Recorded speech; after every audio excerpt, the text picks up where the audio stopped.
February 8th, 2023. I call this meeting to order. Recording in progress. Melissa, can you do the roll? Chair McEwen, Here. Vice Chair Schmidt, Here. Commissioner Crampton, Commissioner Gibson, absent, Commissioner McCarthy, Here. Commissioner Ono, Here. and Commissioner Spangler. Absent. Okay, thank you. All right, we do have a quorum. Excellent. We are going to have a presentation on the status of Parks and Recreation Department for December 2022 through January 2023. Karen, can you take it away? Thank you. We do, as you said, we do have a presentation today just to give you an update on what's happened the last couple of months in the department. And I believe we start with Louis. Hi, sorry, it looks like my camera's not working. It's working on my end, but I don't see my face on the computer. We can hear you. Okay, that's good. We hired a new park maintenance worker, Anthony Cricchio. He comes over from streets previously with building maintenance. We've had a couple of, or at least a good month and a half of storm cleanup. We did a major cleanup over the transit center. We planted 143 plants, did some animal burials on the beach, and we did some very large transient camp removals.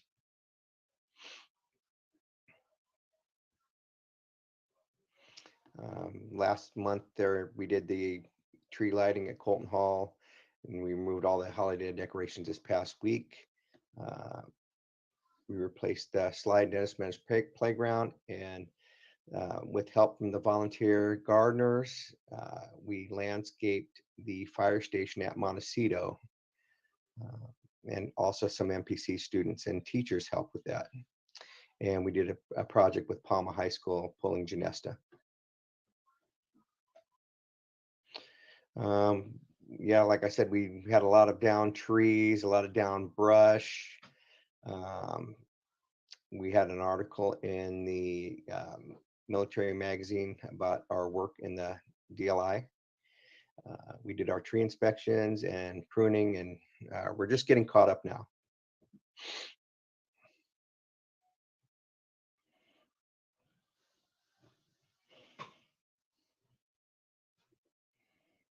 Hello, everyone. Here to talk about recreation. So we are going to focus on our special events, field sports, and our 3 operating community centers, Ellisdale, Hilltop, and Schulte. And our first event was we had our 3rd annual holiday drive-through event on December 22nd. So we distributed 1,100 meal kits and served 6,900 individuals. We also coordinated the home delivery for homebound individuals from Carmel to Marina. And then this was a partnership with the Food Bank, the Kiwanis Club, Monterey Fire, and DLI, Navy, and Marine Volunteers. And just like with Thanksgiving, the demand was, I would say, greater than COVID. I think that gas prices and grocery prices are having a huge effect. And so this was really a service that it did benefit Monterey, but it really kind of served the entire peninsula for our work with the food bank. And then field sports, we wrapped up our flag football league with 26 teams and 233 participants. We did get derailed a little bit when it came to the weather, but we were able to do all of our games eventually. Actually, our last game is this Saturday. Right now, we're gearing up for track and field. It's had a couple of years hiatus for various reasons, including COVID, but we'll be offering that 2 nights a week, utilizing the Monterey Peninsula College track. And again, participation and revenues continue to exceed fiscal year 19, and we are planning for summer. For our adults, we wrapped up our Ultimate Frisbee League with 7 teams and 112 participants. It's offered on Monday evenings at Solicito. And then we are gearing up for spring men's and co-rec softball. and working kind of through that process since we're in our new registration system, and we're really trying to get everyone on board with an online registration process. Makes it a lot easier on staff. And then El Estero Park Center is our central location of operations, and they helped out immensely during Nate Coda during the emergency shelter for the winter storm. We were also a charging station for people who might have lost their power to charge their cell phones. With the recent incident at San Carlos School that made the news, unfortunately, it was also a reunification site for those families. But our programs are going exceptionally well. Gymnastics and preschool, and actually fencing is full with a wait list, and we're looking to expand enrollments. We are continuing to have strong enrollment in our dance classes, where we brought our Monday morning stories and adventures program back, which is for children ages 3 to 5 on Mondays, and then working through Smart Rec implementation and summer programming. For Hilltop, it's still open on a program schedule basis. Program is full for piano lessons, adult ceramics, monthly blood drives.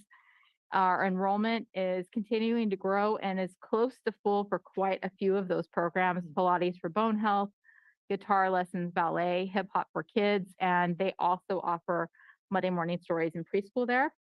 We're looking to offer more toddler age classes in the afternoon and planning for Tiny Tots summer camp as well.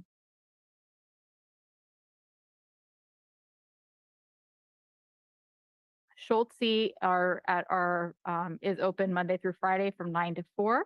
And programs include watercolor, drawing, painting, Tai Chi, ceramics, sewing, Qigong, bridge. We just brought bingo back. Walk the Bay walking group has started up again, and line dance, and everything is going very well. We're seeing increased attendance. There was a little bit of a downturn just because of weather. A lot of seniors don't feel comfortable driving in the weather. But our drive-through meals program is exceptionally popular. 480 people got drive-through meals in December and January. And we also continue to serve people with our senior walk-up produce distribution, with about 600 being served every Monday for that. And then we're just looking to continuing to expand programs each month. So what's next? We are planning for our Bunny Hop photo op, which will be Saturday, April 1st. We're going to utilize Colton Hall lawn this year and try to expand that so that it's more of an event, not to the scale of an egg hunt, but people will be able to get a picture with our bunny, do potentially a scavenger hunt, and have some face painting and things like that. So it's really geared towards families. And our egg hunt, which most people do egg hunts at home anyway, little kids kind of tend to get trampled on and things like that. At a large egg hunt, it's over in 30 seconds max. So we've gotten such good feedback from that. We really are focusing on offering something that's much more family friendly and turns it into more of an experience. We are going to be rolling out our recruitment for our part-time staff and hoping to fill a full-time staff position very soon. We are expanding programs based on our capacity and budget. We're fine-tuning Smart Rec. It's out there, it's live, it's working. But as we add a new program, we're like, okay, is it ready? Is it gonna work? People understand what we're doing. And Nate, Melissa, and Sarah have been really taking the lead on a lot of that. So it's working well, and we're able to figure out what's wrong on our own without having to go to tech support very often. We're also going to be focusing on marketing and early planning for summer 23. And we have an appointment or a meeting to start the budget process for fiscal year 24. At this point, we think it's a 1-year budget. It could be a 2-year budget, but we'll be looking at all of our programs and services and crunching our numbers and those things. So, and then if I didn't mention this before, we won family favorites for our favorite camp program, favorite youth league, and we're runner up for, I can't remember what it was now, but we family, Monterey Parent Magazine Family Favorites winner again this year. Hi, everybody. Good to see you in person. I've been remote the last few meetings, so great to be here and to see all of you. I want to jump right in on memberships and passes as that is kind of the mainstay of the revenue in the Sports Center and where we've been putting a lot of effort. So in the months of December and January, we sold over 4,000 drop-in passes, which is excellent. In December, we had 4,464 active members, and in January, that went up 27% to 5,644. I will tell you that number is not 100% accurate because we still are working out of 2 software systems. The vast majority of members were migrated from our old system to our new system, but there was a cutoff between when we sent the migration data to the new company and when we went live. And during that gap, people were still signing up for memberships. So they have to be manually entered into the system. We are working on that, but we have not completed that. So the numbers are higher than what I am reporting. But I just wanted to let you know, we still do have 2 systems going at the Sports Center, really hoping to wrap that up soon, but it is a process. Average weekly attendance is up 21% compared to last year at this time. So we are getting close to 6,000 people per day. And remember, that does not include any program participation. That's strictly people checking in as a member or buying a drop-in pass. Does not include swim lessons, basketball, martial arts, any of those activities, just simply people checking in through their membership.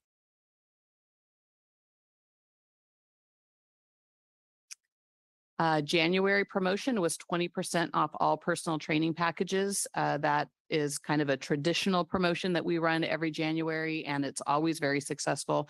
I think this was the most successful year. We brought in $42,000 in revenue in 1 month.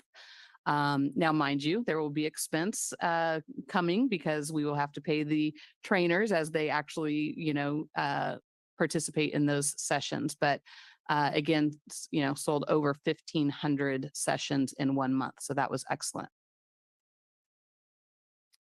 Group exercise is also doing very well, continues to grow in participation. So in those 2 months, we had over 10,000 participants in our group exercise program.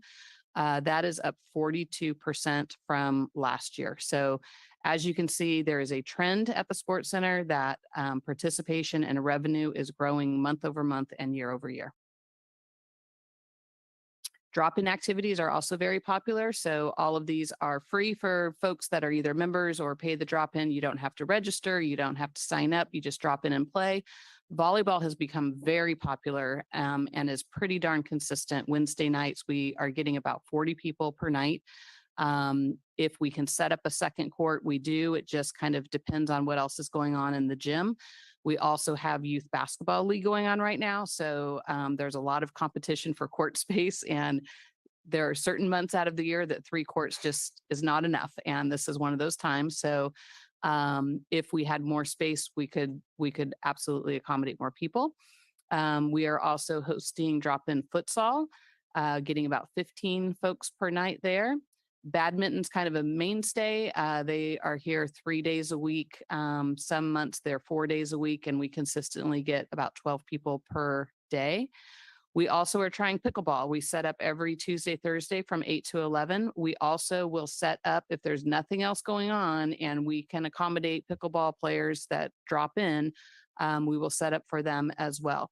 It's starting to pick up a little bit. During the storm, we absolutely saw an uptick in pickleball inside, which was great. And if anyone from pickleball is listening, we invite you to the Sports Center. Happy to set up the nets for you. Swim lessons, we didn't book a lot of, or we didn't schedule a lot of group swim lessons in December because of all of the holidays. It's really hard to do a series of lessons when there's interruptions due to holidays.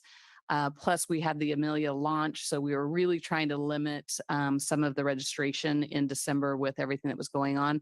So that number is a little lower than typical, but still 244 children participated in group lessons and 565 participated in private lessons. Facility rentals, same thing. We tried to keep facility rentals to a minimum in December due to the software launch. So we did not book as many birthday parties, but we still hosted 9 over the 2 months and had 72 lane rentals. Winter sports camp, that program is definitely rebounding. 77 participants is about typical for pre-COVID for winter camp. That's about what we would typically expect. So that's going really well. Martial arts continues to do well. 55 participants in the beginning intermediate class. And then we've added an advanced class because we had enough participants kind of test out of the intermediate levels. And so now we're offering an advanced class as well. Youth Basketball League is finally back. Yay. Took a hiatus for a couple of years. We are back and it is strong. We have 30 teams, 250 participants. It's going very, very well. Ryan Nunez, our sports coordinator, is doing a fantastic job. We were not able to bring back some of our staff, the part-time staff that have helped with that program for years and years and years. So he's really relying heavily on volunteers to coach and ref and scorekeep. It's going really, really well. Kids are having a great time. For those of you that are members, you may have seen we had a pop-up cafe featuring Sandwiched. So the woman on the left is actually a member. She approached me. She has this business and she said, hey, what if we partner and try to get something going at the cafe. So we decided to give it a go. We're trying it for 3 different weekends when we knew we would be busier than normal because we have basketball and we have swim lessons. The first weekend went well, but we also learned a lot the first weekend and made some adjustments the second weekend. And the cafe was much, much busier the second weekend. We have 1 more weekend coming up. Ellen and I were talking earlier, just having something there at the cafe brought so much energy and excitement to the sports center. Even if sales were not great, people were so excited to see that something was going on. Even bringing back the round tables and chairs that we used to have, people got excited about that. And it just really, makes people remember what it was like pre-COVID. And I think as a reminder that we are on our way back, we are working towards this, and we don't know what the future of the cafe holds yet, but we're going to try as many things as we can this fiscal year, see what works, what doesn't work, and then we'll make some decisions for next fiscal year. But it was great to see people excited about having the cafe open again. Projects. So as you guys know, we've been working hard on a bunch of different projects. We have new sliding glass doors at the front entrance. I think I've heard more positive feedback about that doors than I have about anything else going on in the building. Not only do they look great, but they are so much easier to operate and they're ADA friendly, the whole threshold and the automatic opening without hitting a button that may or may not work. It's just a huge improvement to the entrance and we've heard nothing but positive feedback there. Studio One windows, NCIP project from 2017. We motorized those windows, and so the instructors no longer have to hand crank I want to say 18 windows or something that are in there. They can turn a key and they all open or they all close. So those are 2 projects that have been completed. Want to talk about revenue real quick. So our budgeted revenue is 2.5 million year to date. We're already at 1.6 million, which is about 67% of where we should be. And we're only about 60% through the year. So we are ahead of schedule on revenue again, as we were last year. If you just do simple math and multiply that out times 52 weeks, we're looking at a new projection of 2.7 million, which is about $275,000 higher than we originally projected. I think those numbers will be higher because we always have a spike in revenue in spring with swim lessons and spring break camp and summer camp. So we're keeping it conservative at 2.7, but I think it might creep up closer to 3. So things are going very well on the revenue side. And then what's next at the Sports Center? More projects. So we just got approval to paint the entire exterior of the building, which is very exciting. The last time it was painted was 2008, and it is now 2023. So well overdue. We are also going to be replacing the Studio 2 windows. Some natatorium doors are actually going to be replaced starting next week on Monday. And that shot that you see on the screen, there were some wood corbels over the Studio 2 windows that were removed probably 2 years ago because of safety issues.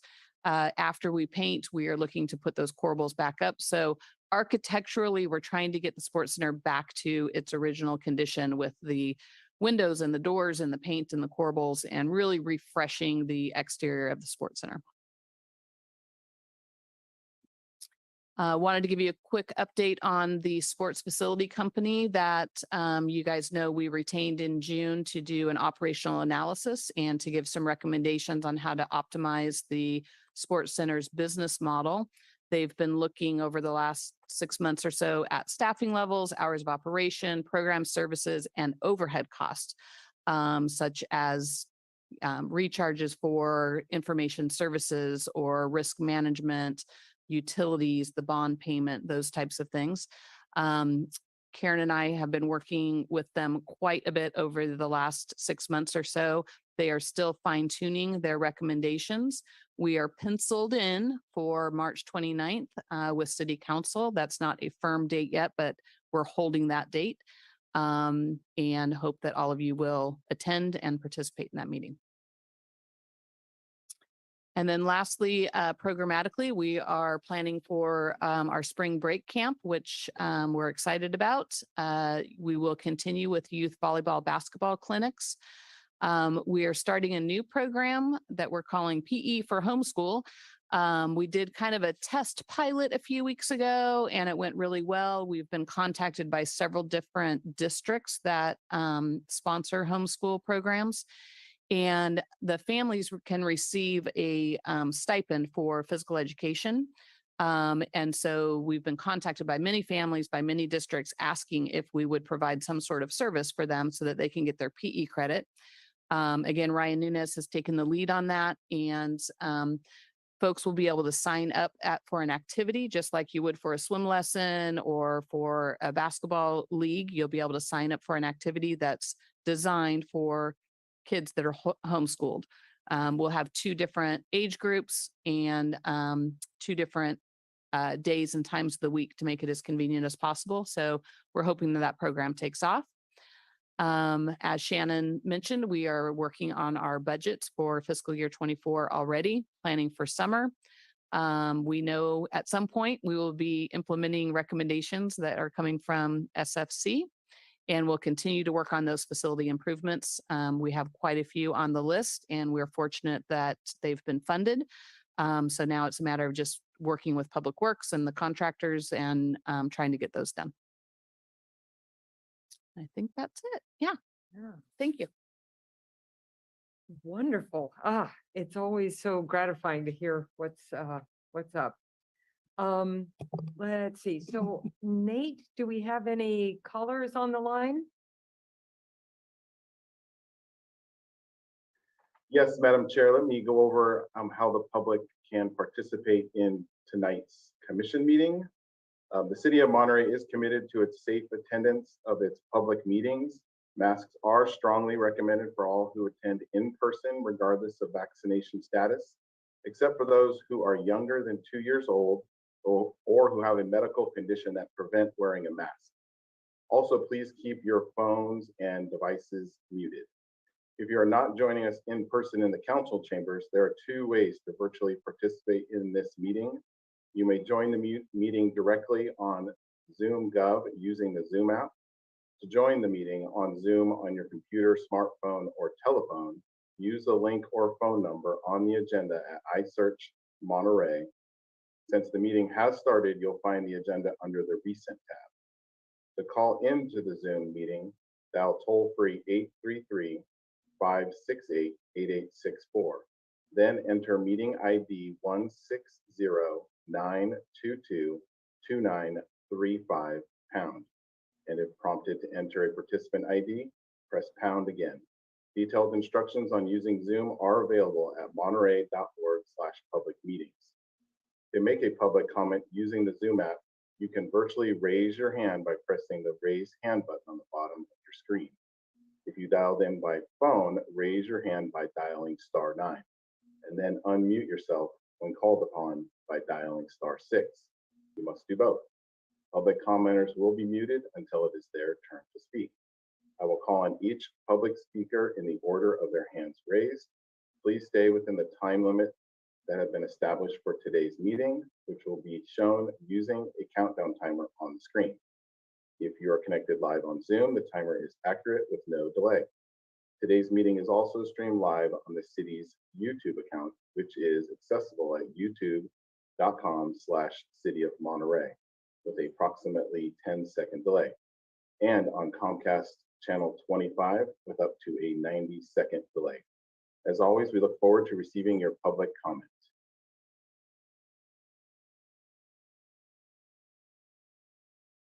We have no virtual public comment. If we have anyone in the chamber that would like to make a public comment on the presentation, please approach the lectern. Anyone? Okay. So if there are no more public comments, they are now closed. And we'll move on to approval of the minutes from our meeting of December 14th. We have Twen- staff questions or comments from the commissioners? Yeah, Questions? why not? I just a couple of follow-up things. Just real quick, I know there'll be an announcement. You talked about the cafe pop-up out on February 18 and February 19. Just generally, what are the hours? Do they run from, 8 a.m. to 2:30 Saturday and Sunday. okay, that's that. And then I think you mentioned, Shannon, some adding some different programs in the rec component. My question is staffing gone up to handle those, or how are we adding programs, without new staff, if that's the case? We're not adding new programs. We're not really adding staff, but we're trying to work with contractual instructors when possible.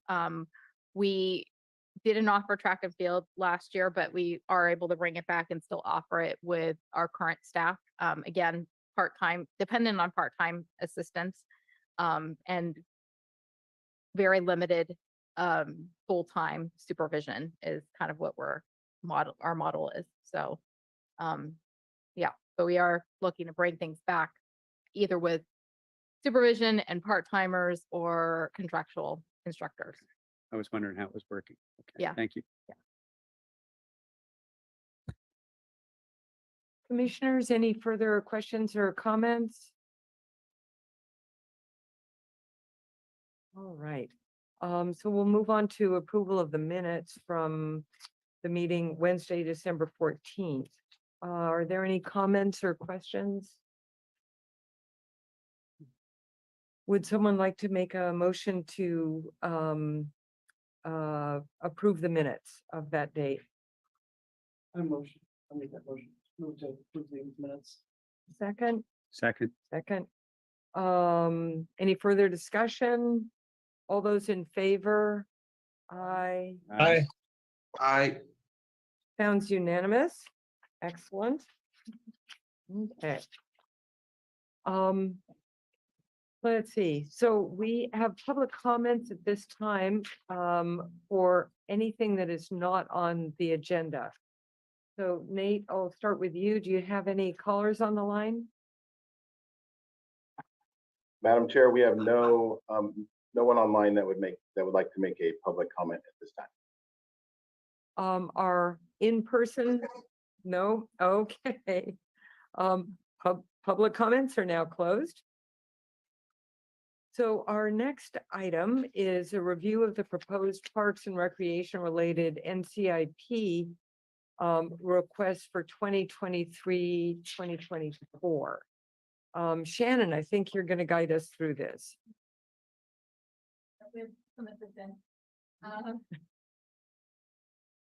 So what we're looking at tonight is basically projects that Parks and Rec Commission would like to submit to NCIP for this upcoming fiscal year 23-24. So in your agenda report and packet, you'll see attachment 1 is just informational. It's just the list of projects that were approved for fiscal year 23 for reference. The second attachment is a list of 61 projects that are automatically going to be renominated and factored in this go round. And those are projects that might have been approved but defunded or something like that back when we entered COVID. So they will automatically be considered this year by NCIP. Of those 61 projects, and we'll go through this slide, there are 3 that have been previously submitted by the Parks and Rec Commission. And those projects will, if you can move things over, Nate. Again, there are NCIP neighborhoods. Okay, so there's 3 projects that we have previously approved or have been defunded, and we are looking at potentially 9 projects that we'd like the commission to look at and consider submitting. And the project nomination deadline is this Friday, so very timely meeting. And then, so there's, of the 3 projects, we'll go ahead and go through those next slides, that will automatically be considered are the Spray Avenue Tot Lot resurfacing along Del Bonnie Beach, the Via Paraiso Park basketball court upgrade, which is sorely in need of upgrade. It's the only basketball court on that side of town in that neighborhood. We have really one at Hilltop, one down by Fisherman Shoreline Park, and one at Montecito. So not a lot of basketball courts in the city, outdoor courts, and that's one that desperately needs improvement. And then the next project that will automatically be considered is the Hilltop Park Center study and design phase 1. It was previously approved for an RFP. It just never got to an RFP level, so it will automatically be considered. And then of the 9 projects we would like for you to consider, they had been previously submitted but had not been funded or approved. So many of these you've seen before, but we feel pretty strongly that we would like the commission to consider them, and NCIP as well. So the first one is El Estero Park shade structure, which is located behind the ball field at Solicitor Ballpark. It has capacity for 200 individuals. It is the only barbecue facility of that size in the city of Monterey. The only other one that could accommodate 100 people is at Veterans Park. So a shade structure would be a very nice amenity, but it would also help with the birds and potentially balls flying over the fence, and would really make it more of a comfortable setting for those people who want to have maybe a larger family or company gathering or something like that. Moving on to the next one. The next project you consider, which you have seen before, is the Jacks Park and having infield artificial turf, leaving the outfield turf as natural grass. Jacks Park, when it rains, that will be the first ballpark that we actually close. It just really puddles and we just cannot play on it. So this will extend the number of playable days that we could utilize that park. It is also our dedicated softball field. It can accommodate adult play and high school play, whereas Ferrante and Via Paraiso already, they're too small for older age groups, because now they can hit the ball farther and they're in neighborhoods or could hit people. So this would be an upgrade. It would also really help us because again, high school sports and just in additional sports, girls softball, improving that Jack's Ballpark, whereas baseball plays at Solicitor, they're not necessarily equal in quality, I guess, and that we do have to be mindful of that we're improving both boys and girls sports facilities kind of equally. So that would definitely extend the amount of play for that facility is between Jackson and Solicitor. Those are our most highly utilized ballparks in the city. The next one is our El Estero Park Center play equipment upgrade. The equipment there is probably 25 years old. It is the oldest play equipment remaining in the city. It's heavily utilized by the center and the preschool program and our summer camps. It is the site of the former swimming pool underneath that. So it does have additional issues that we have to do. So it's not just a matter of like taking off the equipment and putting new equipment on top. We do have to kind of address what's under there. So I think it's time to look at getting that replaced. It's desperately needed. The next project is the El Estero Park course upgrade.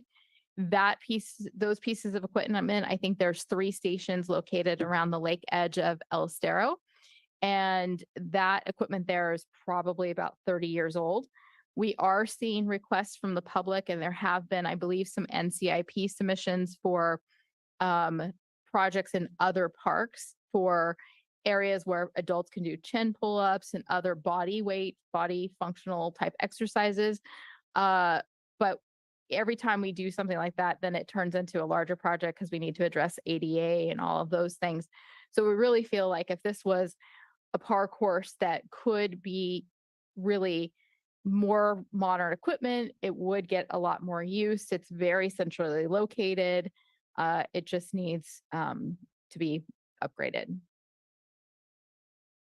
So the next project is for Solicitor Ballpark lighting. And this is something you have seen before. And there are lights at Solicitor, but they're not in the best of condition. We are constantly paying to have those bulbs replaced.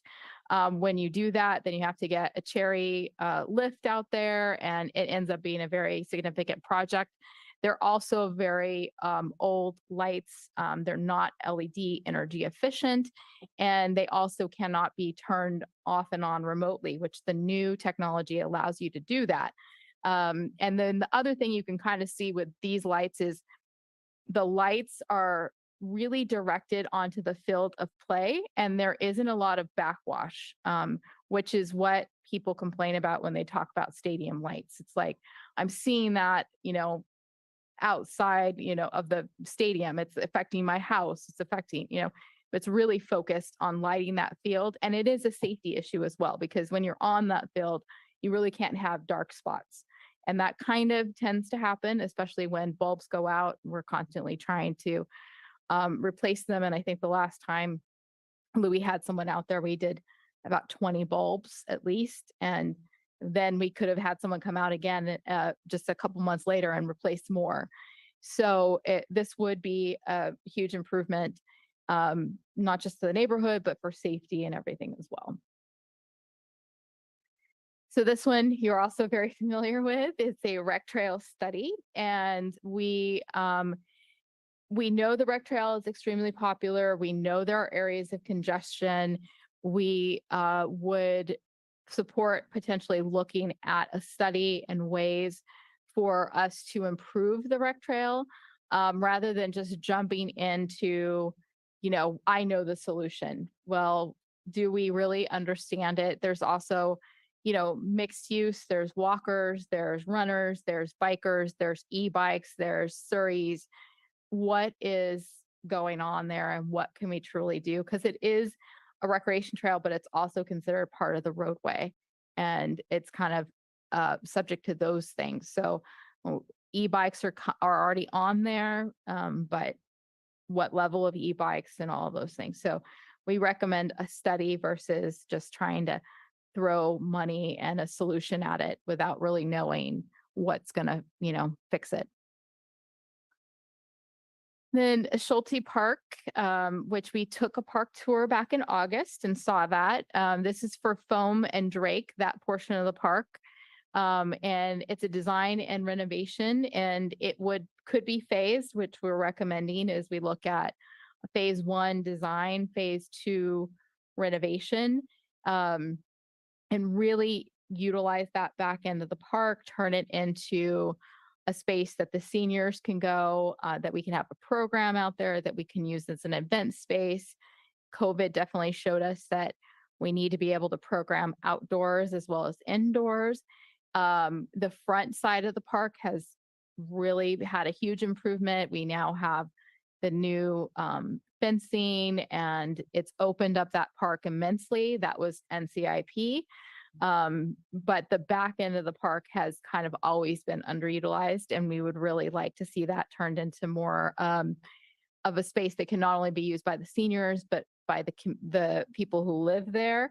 And so our mind, we're thinking more of something like a friendly plaza, which fits with the character and the inside of the building, and would really be like a nice natural outdoor garden, seating, maybe a water feature, although we need to be careful with water, but just really kind of making that a nice space that we can use. And then El Estero Park Center, these next 2 slides are improvements to our community centers. So El Estero Park Center and Hilltop Park Center are the next 2, and you have not seen these projects before. And really with COVID and everything, we've realized we need to be programming in spaces that have multiple rooms, that we can have multiple programs going on at one time. And that's why we focused our efforts on El Estero, Hilltop, and Schulte. Casanova is a wonderful center. It's been great, but when you have to devote so much staff time to really one building that can only accommodate one program at a time, we really had to focus on where we could offer the most with very limited staff. We also are aware that the city has limited funds and a smaller budget. So we're looking at projects that will extend the life of the building and really give it more of a facelift and an upgrade, rather than we know we need a redesign and we know we need a whole gut renovation, but we don't have the millions of dollars to do that. So with Hilltop and both El Estero, they're kind of very similar. We're suggesting an interior kind of facelift, painting, window treatments, LED lighting, energy efficient LED lighting, replacing those fixtures. The El Estero Park Center in particular probably needs an ADA accessible front door. Hilltop needs a roof and also a sewer lateral line to be addressed because we've had basically compromised. We just have to go in and rotor it quite often, but we usually have something backflowing a couple times a year.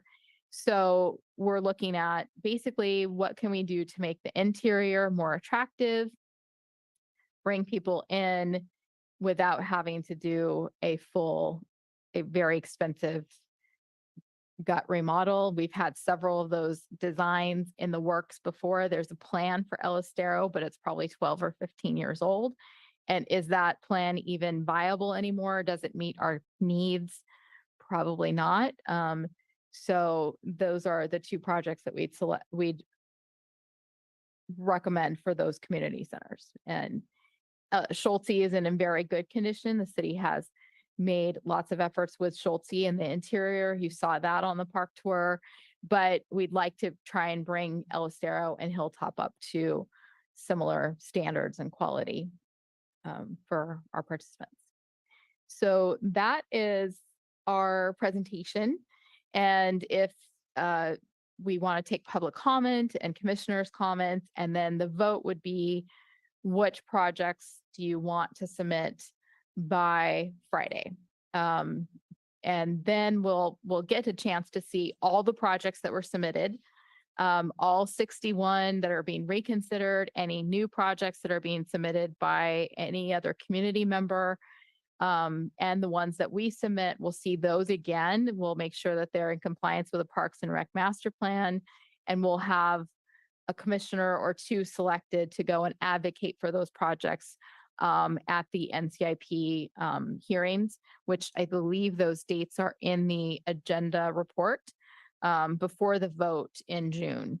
So this is not the last time you will see these projects. It's mainly for Parks and Rec Commission to consider what projects you want to submit on behalf of the commission and the department. Okay, thank you. That's very helpful. So let's see. Nate, we'll start with any online callers. To make a public comment using the Zoom app, you can virtually raise your hand by pressing the raise hand button on the bottom of your screen. If you dialed in by phone, raise your hand by dialing *9. We have no virtual public comment. Okay. Any comments from our in-person people? No? All right. Commissioners. Any questions or comments? No, I go ahead. I mean, I've got so many things going on in my brain and where to start. Really. I just got a quick follow-up to that thing. I just had a question. You have Verizon basketball court upgrade. Is that, I haven't been out there in a long time. You may not be turned on. Sorry, thank you. There we go. Just to repeat the Via Paraiso Park basketball court upgrade, because I haven't been out there in a while. Is that to make it a full court, or is it going to remain a half court but upgraded? I don't think it would end up being regulation size full court, but it would expand it because there's currently a fence right there that also includes like wall ball or something. Our idea would be to make that the entire court, one basketball court. So I don't think it ends up being regulation size. It's probably similar in size to maybe Montecito Park and not quite full size.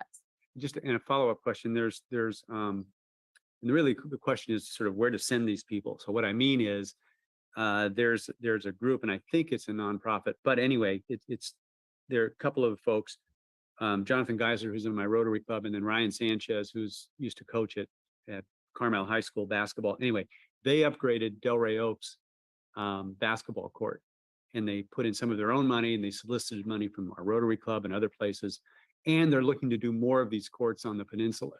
So the point is, we should let them know, and I'll do that, but we should let them know who to reach out to, because they may have some funds and some ability to help with this that offsets, what we, the NCIP, or, the city's doing. So the question is, who would be an appropriate contact person for them to reach out to?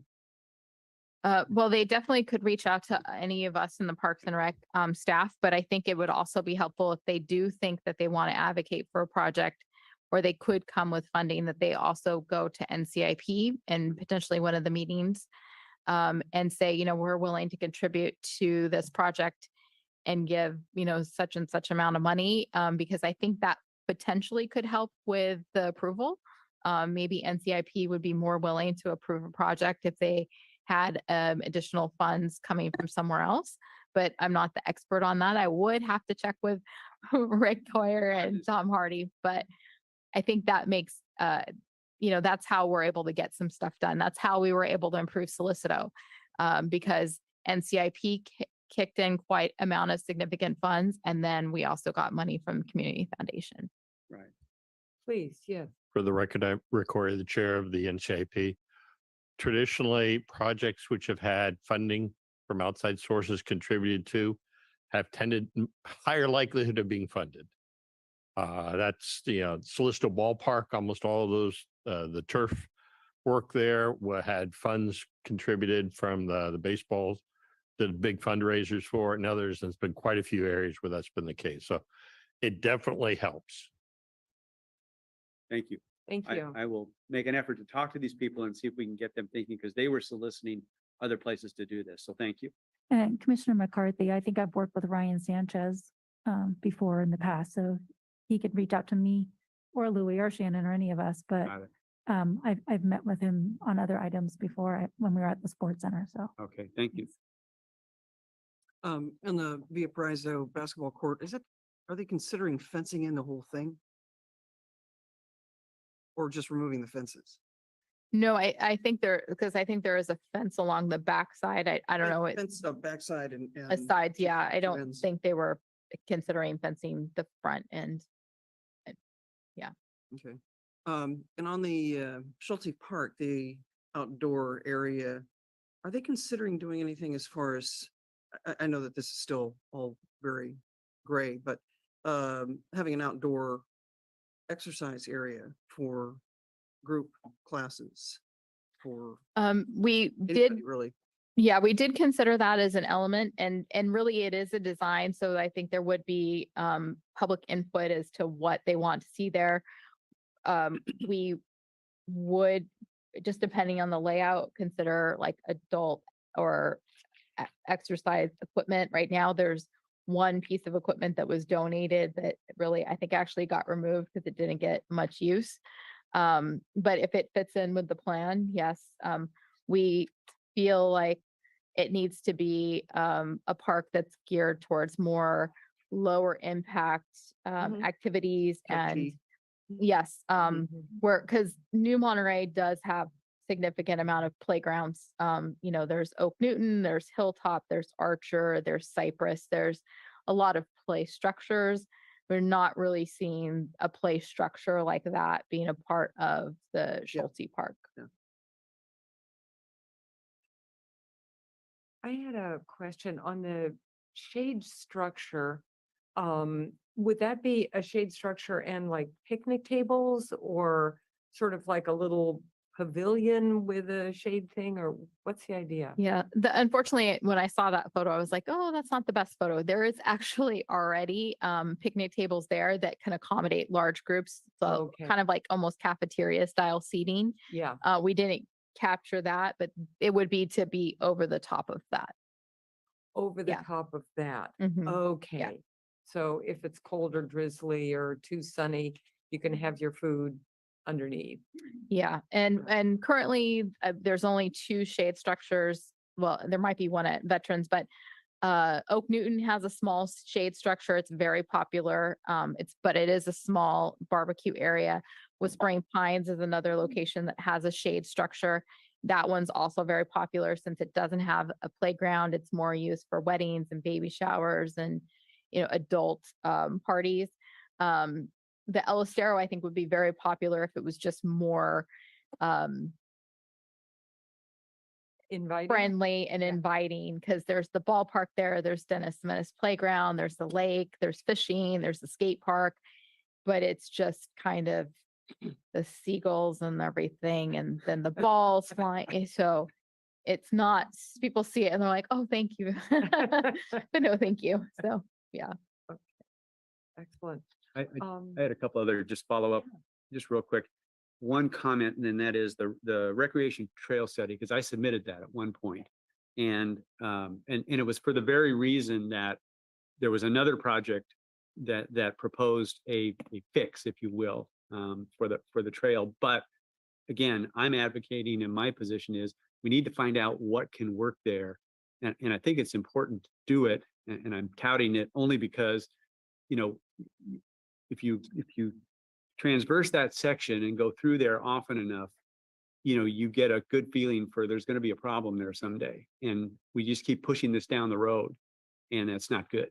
It's just not good, just from a liability perspective. So trying to get that study done and getting a handle on what, if anything, I don't know what the solution, if there is one, but just to do that. So anyway, that's sort of beating the drum on that a little bit. And then the other question I had, it just is, and this is just to refresh my recollection, and I'm looking at the audience as well, because under the recommended cutoff projects, I don't remember what a cutoff project is, but the point of that is the Via Paraiso tennis court striping. As people sitting in this room know, we've gone round and round and round with different constituents up there about that. And they went to mediation, and it's been, a fairly big deal. And I was hoping that we could get something funded up there that would keep people happy for at least for the interim until we look at a larger facility. So back to the question, what does it mean it being a cutoff project? Does that really mean it's never going to get done, or what? the purpose of the again, require and CIP chair for the record. The purpose of the cutoff projects are that there's always the potential that city council will not fund something. Also, it's all very much estimates or guesstimates in many ways of what the funding is. So a cutoff project will get funded if during the course of that year, funds become available to be able to do it. Namely, city council does not approve a project, so that's now in the pot. So the next thing would become a funded project, or things come in under budget such that funds are available. So it's a sort of approved project, I guess, is the best way to view it, but the money isn't necessarily there. Now, when are we going to review if there are funds for those? But the next meeting will be looking at where the existing projects stand and are funds available, because traditionally what also happens is if something was a cutoff but isn't funded in that cycle, it then goes on the board again so that it could be fully funded fresh. So you're better than not having been funded. Right. But it's really, the whole purpose was if council decides it doesn't like a project and kills it, we don't have to reconvene in order to figure out how to reallocate those funds, but also leftover funds from things. And things are moving a lot slower this year because we have the city has major staffing issues, and public works has been at, you're now up to 50%. Yes. Yeah. Ooh. So, yeah, and it's been a challenge for them getting engineers. And just a follow-up question, and that is, the recommended cutoff projects on our list, it has the Casanova Avenue sidewalk listed, and then the Via Paraiso tennis court. Are these in order or It's priority? in order. Okay. Yeah. We've got to blow through $260,000 before we'd ever get to the striping. Correct. Okay. I've got my answer. Or I think there's an update. what? Well, they tied, so actually on the score, so they're actually the same priority. So there's some room for advocacy on why the It really come down, but this way, if there's funds available to do the one and not the other, odds are it would be the one that could be done. could be funded. Got it. Okay. Thank you for the explanation. And we've had all the people coming in front of us too. Oh, I know. We- Really don't want the pickleback battles anymore. Yeah, Thank you. Thank you. thank That's you. the impetus. Oh. Yeah, I want to thank you very much for being here tonight to help clarify things. It's very helpful. Thank you. And then do we have any commissioners that are online that have any questions? I think we've got some hands raised. Yeah, Christian. Hey there. Hi. I actually had 4 questions, but one of them was kind of answered in the last part. But being that those 2 sidewalk and the Via Paraiso are voted 74, so they'd have to, there's obviously a lot of the same similar situation in the top 29 category. So like the Casanova Avenue radar, speed signs, and the Greenbelt fuel reduction. Remind me again, how would we come to an agreement? Which one would be first addressed before the other? I mean, obviously the estimated cost is quite a bit different, but how do we do them? Are you talking about the cutoff projects or just all the approved funded projects above that? Okay, let me start over, sorry. Well, I think I understood. So everything that's listed above the cutoff projects is considered funded. And Correct. so unless something were to come in exceptionally over budget, those projects are moving forward. It's just the cutoff projects That where was one of my we're 3 looking questions. at things to trickle down. I yeah. should have started with that. Okay, and then one of the other questions, vote total. There's still a contingency it could come from. It would have to be way over budget, then it would come back to be voted on. So basically, if it's on the list as funded, it's funded. When will it get built? That's a whole different question. Oh, yes. Thank you. Okay, yeah, Sorry. thank you. Vote totals should be a simple answer, and I probably shouldn't have asked it, but I just got my packet after jury duty when I got home, so I didn't get to read it if that answer is in there. Those are the public that gives us the vote totals, or how do we get those vote totals? Tom's gonna join and yes. Now it's my turn. Good evening, Tom Hardy from Public Works. The vote totals, the NCIP committee, there are 15 neighborhoods who are voting on the projects, and each neighborhood gets a vote from 0 to 10. And they vote at the same time. We add up the votes of each project, and then just total the votes. They are ranked based on the highest number, and that's what the vote total is. So it's just the total number of all the votes from all the neighborhoods. That's how we prioritize the projects. Love it. Thank you. Thank you. That's all. I'm sorry, Justin, did you have more questions?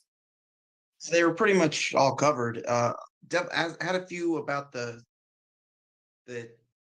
barbecue enclosure, and I think it was answered. I was thinking similar to Whispering Pines.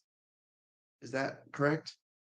Well, yeah, it would be a covered area, but I'm not sure we would choose a wooden roofed structure. There's a lot of different options now for shade structures, commercial shade structures.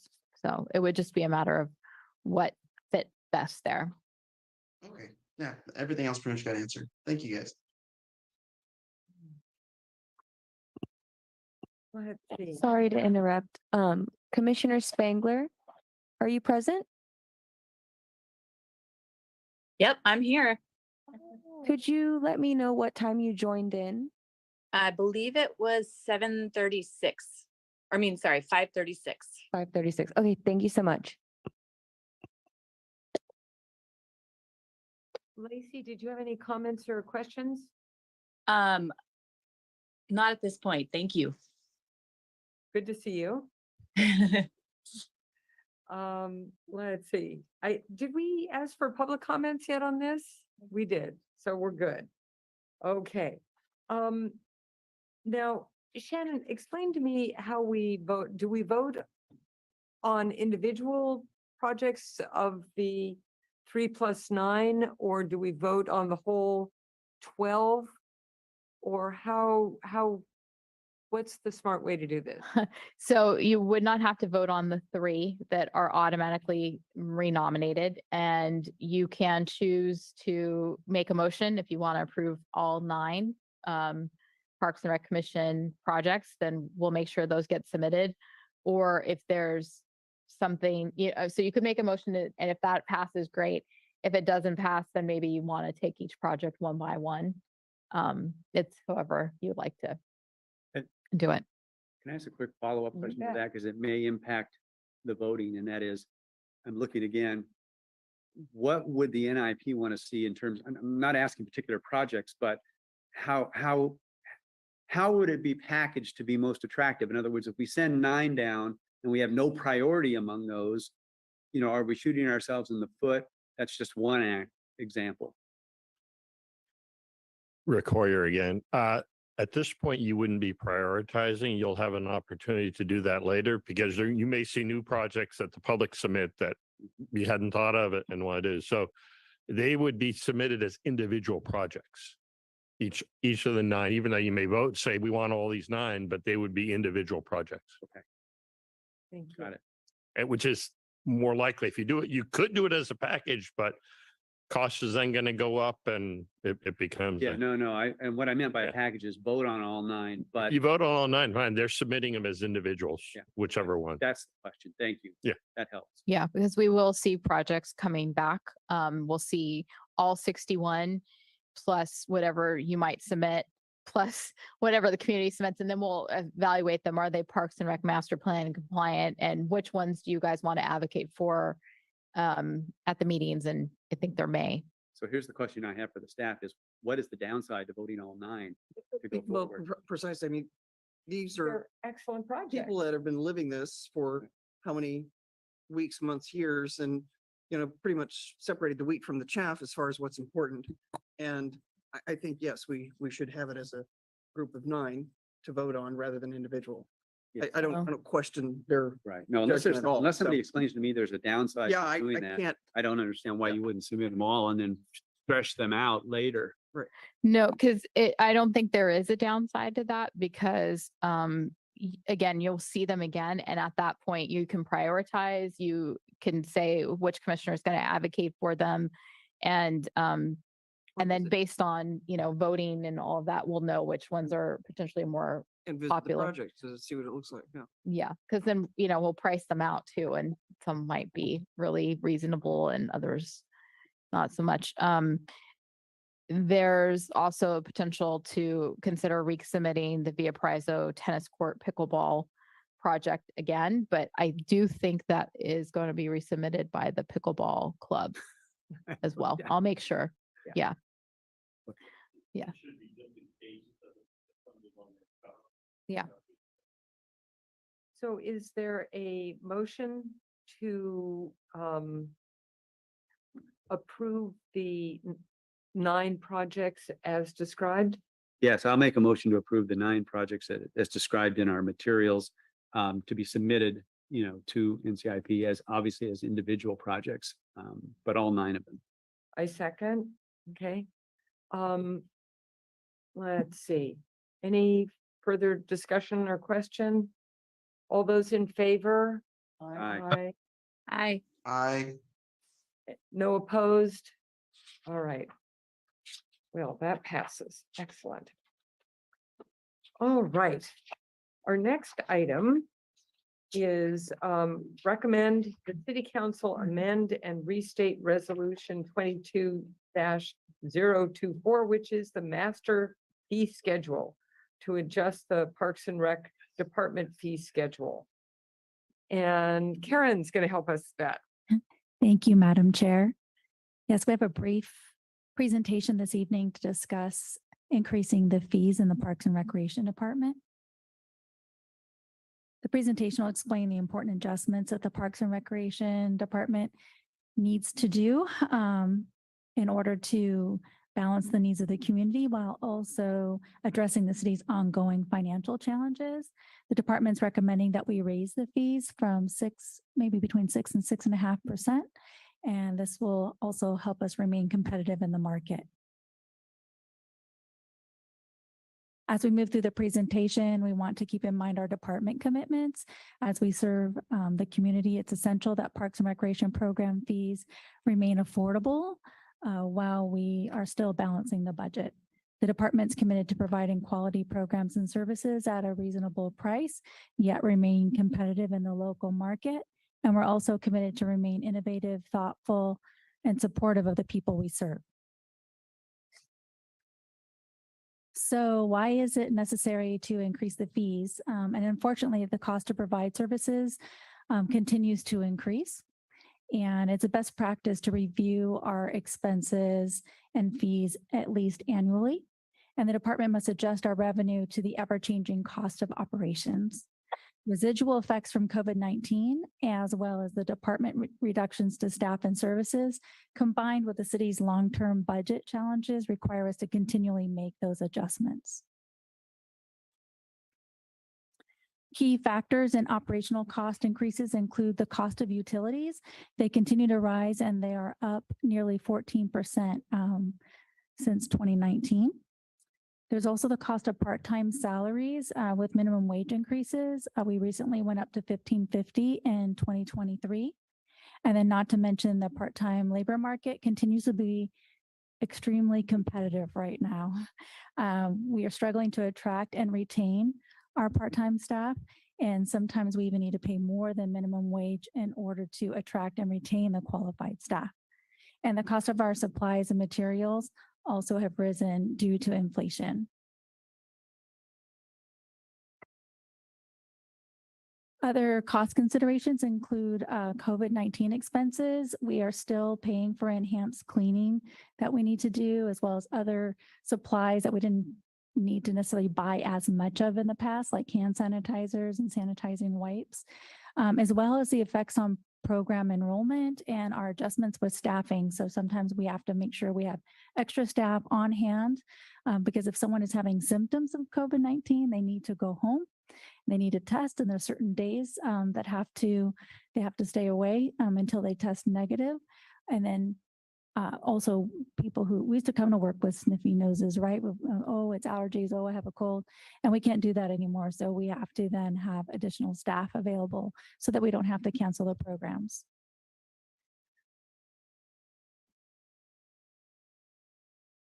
So our potential revenue generation, if we base this on our fiscal year 23 numbers, the fee adjustments may generate approximately 242,000 per year, starting in fiscal year 24.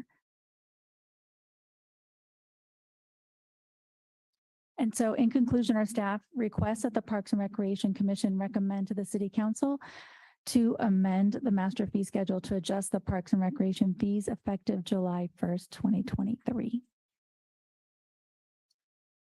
And this concludes our presentation, and we're happy to answer any questions you may have.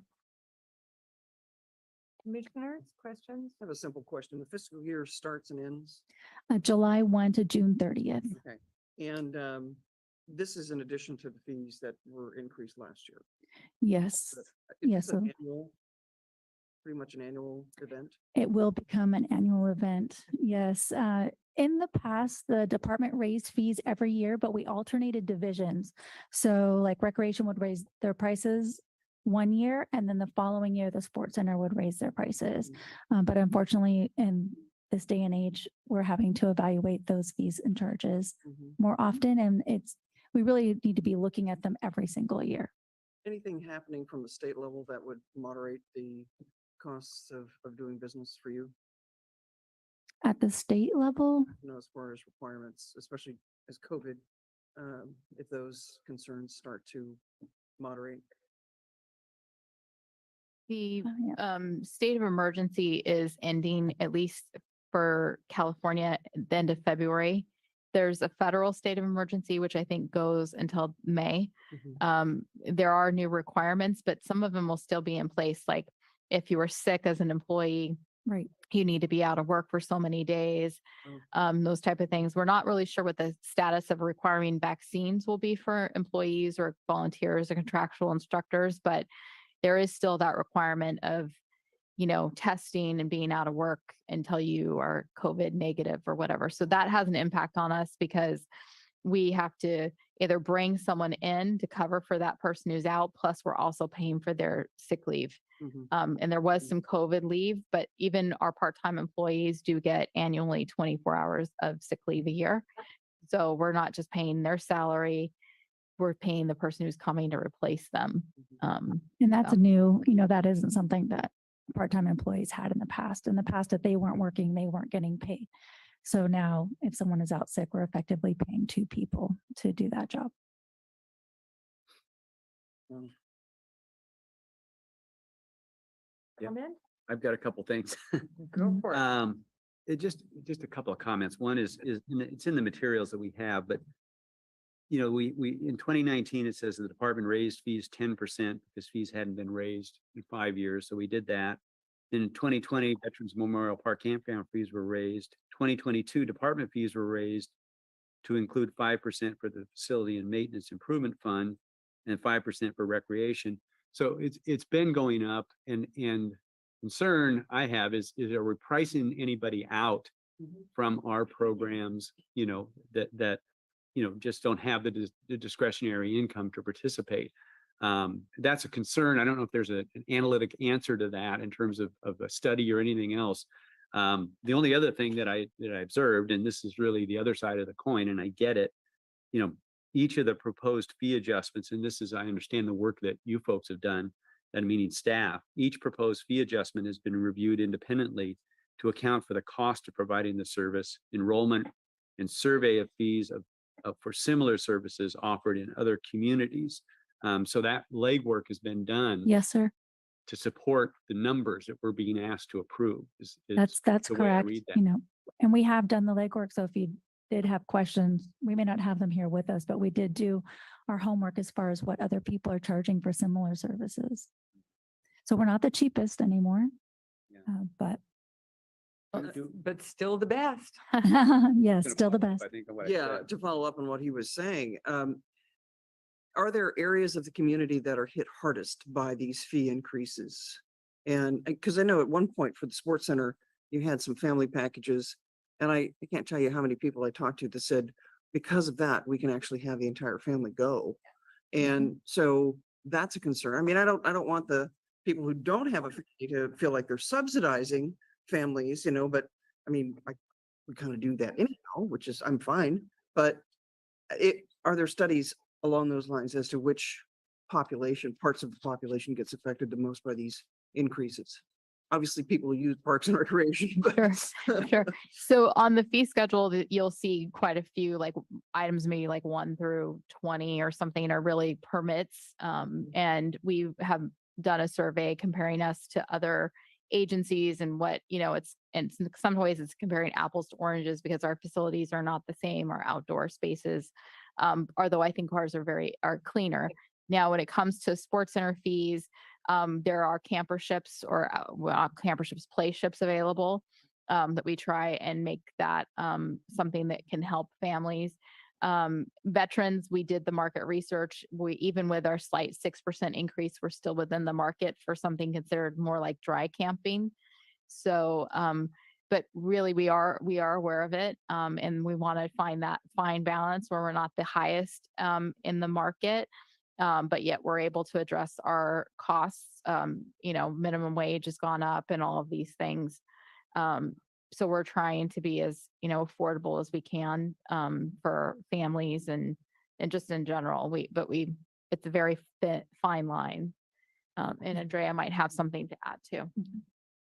I just wanted to add that while we do our market research, the sports center is very unique and it is a bit of a challenge to compare ourselves to commercial gyms such as In Shape or Gold's or Montage. And it's also difficult to compare ourselves to YMCA's and Boys and Girls Club. We just are a very unique, different facility. And we have more to offer than any of those other facilities. But we do have the play ships. We also have really tried to keep our drop-in fees as low as possible so that families that may not be able to afford an annual membership, they can still access the sports center on occasion. So our fees for kids are, I think, around $9 or $10 for drop-in, where some of the other gyms, they don't even allow children to drop in at all. You have to be at least 13. And then it's $15 to $20 to drop in. So we recognize that there's an issue there, and that's why we're continuing to offer the play ships and continuing to try to keep our drop-in use or drop-in fees as low as possible. Thank you. Zoom commissioners, any comments or questions? All right. So let's see, any call-in comments? Madam Chair, we have no virtual public comments. Okay, and we have no one in the gallery. So I think public comments are closed. Do we have a motion to recommend the fee changes to the city council? I'll make a motion. I recommend that we approve the revisions to the Parks and Rec Department fee schedule to increase fees for residents and non-residents on average of 6 to 6.5%. And I think you need to note effective July 1st. Is that right? Yes. 2023. Thank you.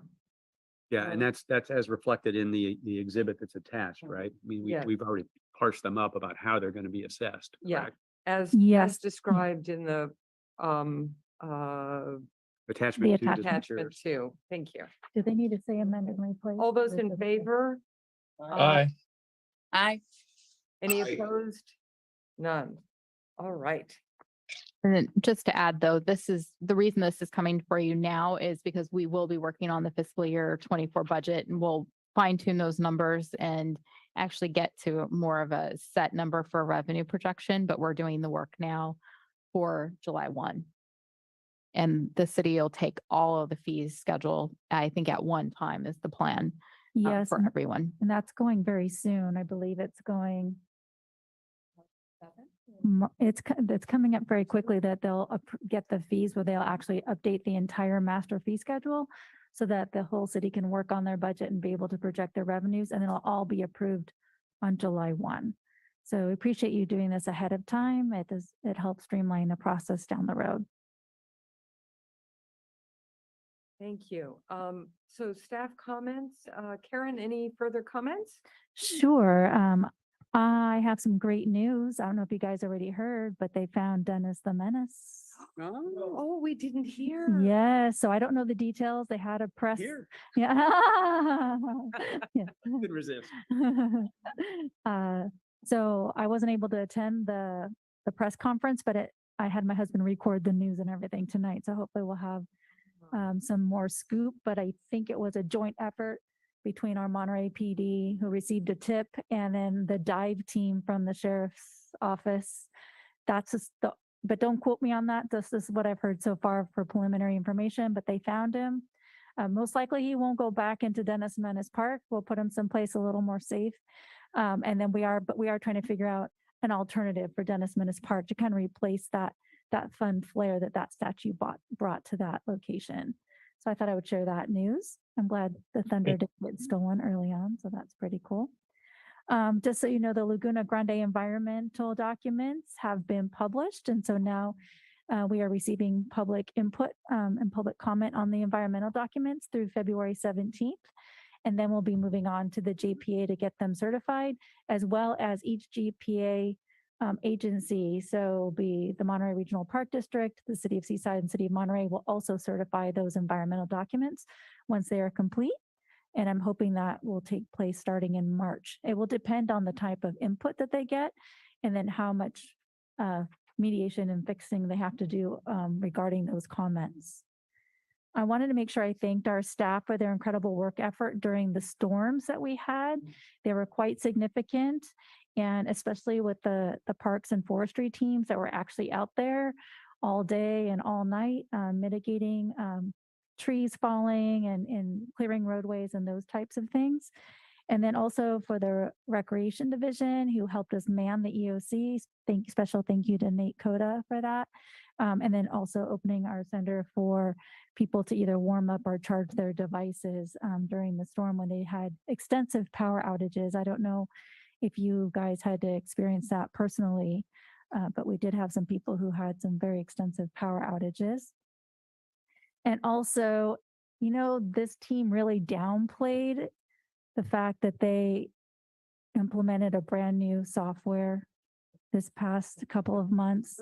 They really didn't jump up and down and rejoice and celebrate themselves as much as they should have, because it was extremely heavy lift to do that, to leave a legacy system and start a brand new system. So very special thank you to especially the park recreation team and the sports center teams for implementing that brand new system.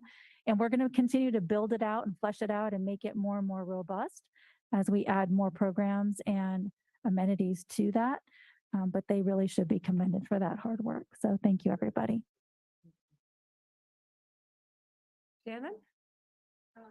So we're headed into our, you know, it hasn't actually ever really slowed down for us because we've been doing software, we've been doing a lot of things, and we're doing it with less than half of the staff that we had pre-COVID.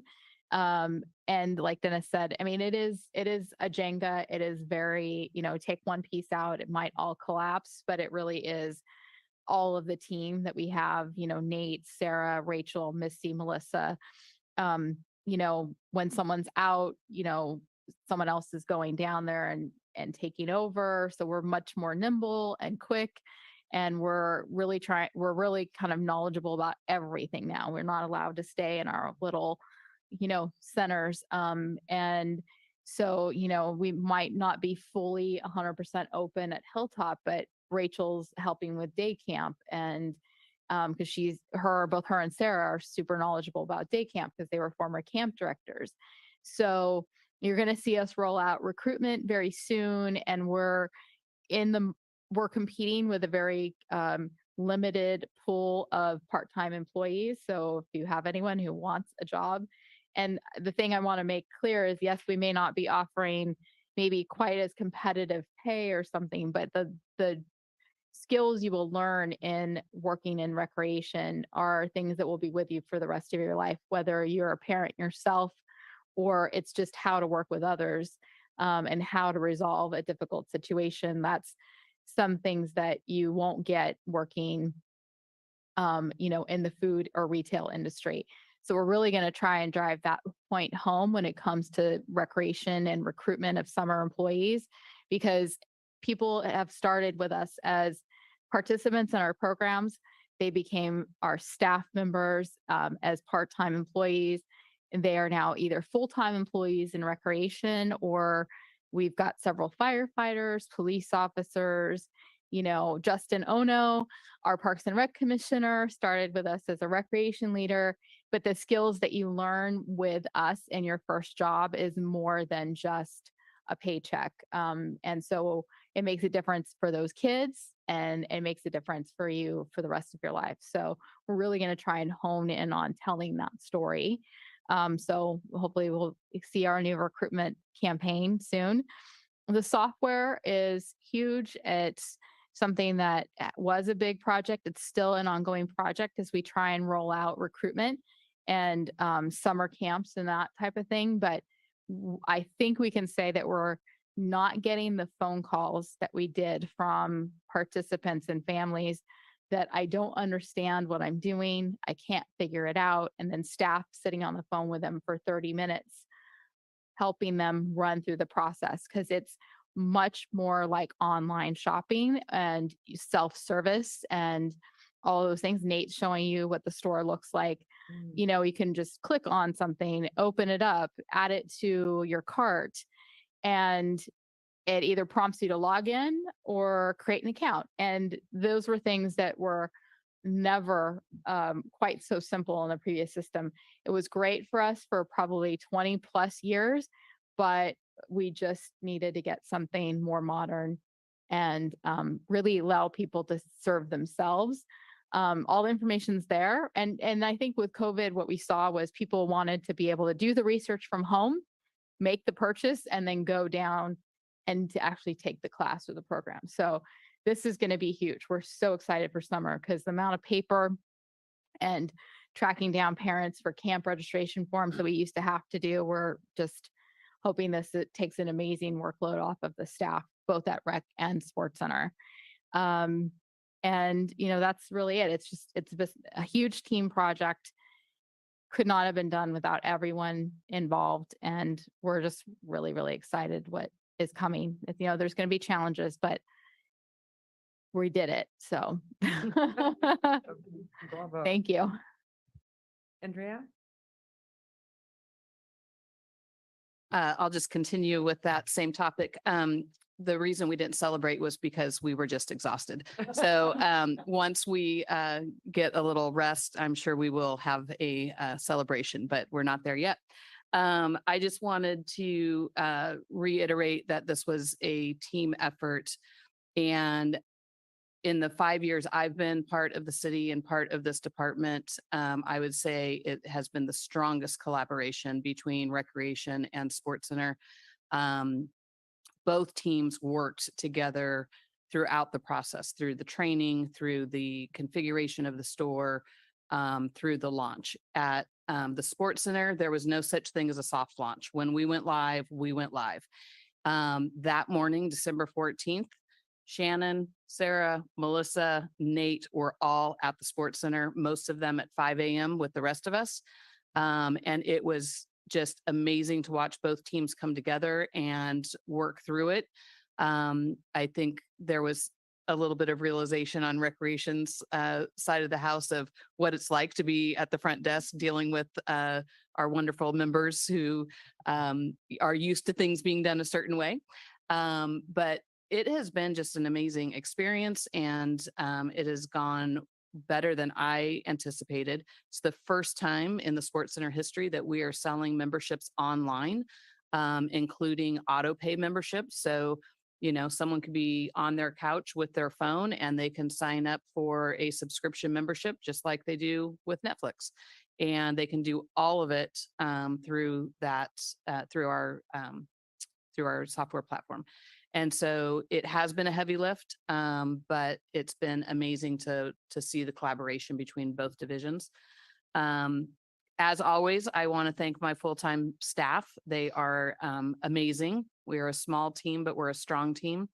But I also want to really recognize our part-time staff right now. Our front desk staff has had to go through a tremendous transformation with the new software, all new business rules, all new ways of doing everything. And they have been amazing. Most of them are more tech savvy than the full-time staff. So they're actually teaching us as we go. It's been a great kind of sharing of different types of knowledge. So I want to thank all the front desk staff for everything they've done to get us through this transition. I also want to shout out to our facility attendants. As many people know, when we first reopened, unfortunately, we were not able to bring back our full-time facility attendants. And we went through a pretty rough spell of trying to figure out how to keep the sports center clean and maintain the standards that have been established. And I have to say that we're getting back to that. It's not as perfect as it was before, but we really have made strides in keeping the facility clean and presentable, and people are noticing. I'm getting more comments of it's looking better than comments of, hey, what's going on? Why isn't this piece of equipment clean, or why isn't this bathroom clean? So that really comes down to our part-time staff that are doing that work. And I just want to acknowledge the work that they're all doing, because there are 6 full-time staff, there are 150 part-time staff. And without those part-time staff, we would not be able to operate at the level we're operating. And so I just want to acknowledge that tonight. Well, I spaced out. What were the numbers again? How many full-time, how many part-time? 6 full-time, about 150 part-time. Part-time, okay. A lot of people to manage and supervise and schedule, but they are keeping us going, and we're getting better every day.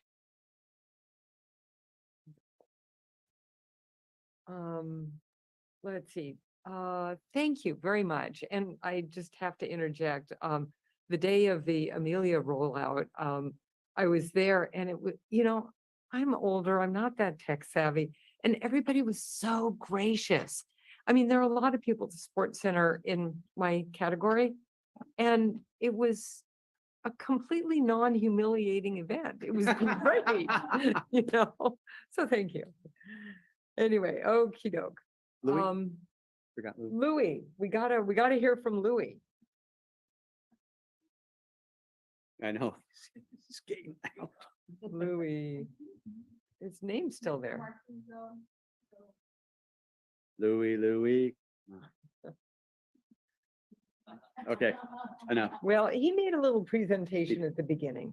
That's good. I just want to cut him off. Okay, so commissioner comments. I already.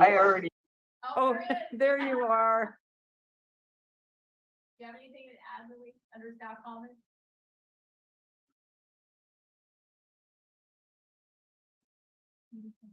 We can't hear you, Louis.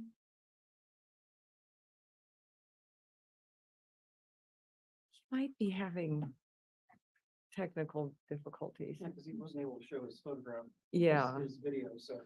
Okay. We love you, Louis, but we're moving on. Yeah. Commissioner comments? Anything more from our Zoom gallery? Any further commissioner comments? Great job. You guys are doing great. Okay. Appreciate it. All right. Okay, so our next regular meeting will be Wednesday, March 8th, unless we hear otherwise. And thank you one and all. It's, I get the feeling it's the phoenix rising from the ashes, this Parks and Rec is really blossoming. Thank you for all the good news. The meeting is adjourned.